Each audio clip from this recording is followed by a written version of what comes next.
Hey, salut à tous, bienvenue sur la review du scan 670. Alors écoutez, scan un petit peu lent puisqu'on s'attendait bien sûr à la suite de Guy vs Madara, donc gros combat, hein, Guy au plus puissant de sa forme, j'ai envie de dire, qui se bat contre Madara, donc c'est serré, il y a du gros combat, on s'attendait à la suite, et non, pas du tout, en fait, c'est un scan de blabla. Alors faut avouer que dans la fin du scan donc dernier, on voyait Naruto qui se réveillait. Et du coup, bah c'est la suite de ça. On le voit qui se réveille et qui rencontre le Rikudo Sennin en personne. Voilà, dans son rêve, hein, bien sûr, pas en vrai. Et enfin dans son rêve, oui et non. Mais en tout cas, il le rencontre.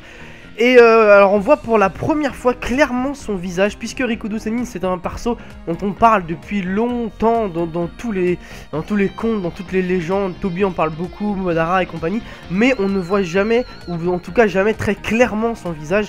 Là pour la première fois on le voit, donc il est assez moche, je sais pas ce que vous en pensez, il est très très moche d'ailleurs. Il ressemble, je trouve, à un démon, voilà, tout simplement, je trouve qu'il ressemble à un démon. Alors bon, quand on voit la gueule de sa mère on comprend un peu plus pourquoi, mais on le voit aussi un peu adolescent, et il était plutôt entre guillemets beau gosse à l'époque, en tout cas il ressemblait pas à ça. Donc voilà, il le rencontre. Il lui explique un petit peu, tout le scan en fait lui explique à raconter un petit peu sa vie au Rikudo Sennin, et à la fin il nous donne entre guillemets la moralité comment ça s'appelle, de la rivalité. Donc alors attendez, je vais vous expliquer. Ça commence avec donc son histoire personnelle. Il raconte que sa mère est venue de très très loin, donc sa mère qui ressemble vraiment à un démon pour le coup, et qui a mangé donc le fruit de chakra de l'arbre. Ça on l'avait déjà entendu, enfin on l'avait déjà lu plutôt dans les scans. Elle avait mangé ce qui était interdit, et elle a fait donc deux fils, donc le Rikudo Sennin et son frère, voilà, qui lui-même, donc ce Rikudo Sennin, a eu deux enfants aussi. Donc vous les connaissez, les deux fils du Rikudo, celui qui est plus dans la puissance physique et celui qui est plus dans la puissance psychique, on va dire, hein, pour bien les différencier. D'ailleurs il y en a un des deux qui a un Sharingan, donc ça prouve entre guillemets bien sûr sa supériorité. Et toute cette histoire de scan en fait pour nous expliquer que ces deux chakras qui ont une divergence, puisque comment s'appelle, le père donc de ces deux enfants, qui c'est donc le Rikudo Sennin, a séparé donc tout, enfin, vous le savez, hein, le Jubi, l'a séparé en 9 bijou, pardon, et apparemment donc il y a eu une divergence où le frère n'a pas coopéré, voilà, donc c'est un peu le déserteur, on va dire, celui bien évidemment qui a le Sharingan. Et au fur et à mesure du temps, malgré leur combat, malgré leur mort, apparemment donc les deux chakras de ces deux gens se régénèrent au fur et à mesure du temps.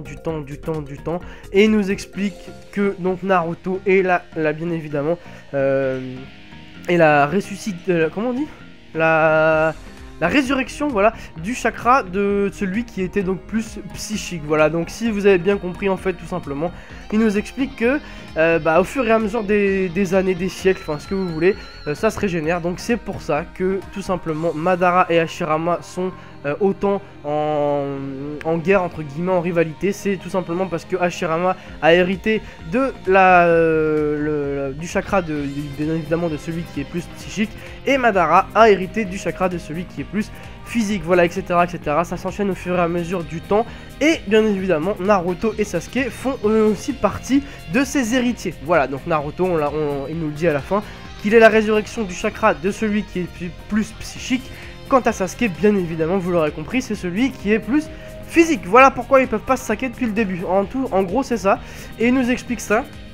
Donc, est-ce que ça veut dire que après Naruto et Sasuke, il y aura encore une suite? Est-ce qu'ils vont nous la faire à la Dragon Ball, où on verra les enfants donc des 100 ans après? Je sais pas si vous avez tous vu, où on voit que 100 ans après, rien n'a changé, on voit un petit Goku et un petit Vegeta qui sont toujours en rivalité. Donc est-ce que ce sera pareil? Je sais pas, quoi qu'il en soit, voilà, c'était plus du blabla dans ce scan. Il nous racontait un petit peu la vie du Rikudo, et surtout il nous expliquait un peu pourquoi, voilà, tant de haine, tant de rivalité dans les héros qu'on connaît aujourd'hui. Voilà, donc écoutez, c'était quand même bon à savoir, faut pas se le cacher, mais on aurait préféré, en tout cas moi, j'aurais préféré voir la suite de Guy vs Madara. Mais je pense que tout simplement Naruto dans le prochain scan va enfin comment dire, pas se réveiller, puisqu'il est en train de se réveiller, mais va rejoindre le champ de bataille, et qu'on va continuer le combat. Donc quoi qu'il en soit, par contre, avec ces informations, on peut se demander on peut se demander si Naruto ne va pas... Enfin, je sais que c'est un sujet qui est beaucoup abordé en ce moment, c'est est-ce que Naruto va avoir le Rinnegan? Alors moi, j'espère et je pense que non, parce que je trouverais que ce serait vraiment n'importe quoi, dans le sens où déjà je trouve que Naruto a vraiment beaucoup de transformations, en plus un Rinnegan, je trouverais ça vraiment abusé, contrairement à Sasuke. Je vous donne mon avis, je pense que Sasuke va, et j'espère qu'il va éveiller le Rinnegan, tout simplement comme Madara, parce que je trouve que les Uchiha avec un Rinnegan sont plutôt sympa à voir, ce que je pense qui serait vraiment pas sympa avec Naruto. Voilà, donc en tout cas je sais que c'est un sujet qui fait beaucoup parler sur la toile. Est-ce que Naruto va éveiller le Rinnegan ou pas? Alors écoutez, ce sera le petit débat entre guillemets du scan. Donc laissez vos avis dans les commentaires sur déjà si vous avez apprécié ce scan ou pas, et à votre avis, est-ce que Naruto va avoir le Rinnegan, oui ou non? Et tant qu'à faire, donnez-moi votre avis aussi pour Sasuke. Voilà, en tout cas on se retrouve dès la semaine prochaine pour le nouveau scan, en espérant que ce soit la suite du combat Madara avec Guy. Voilà, salut à tous, ciao, bonne journée.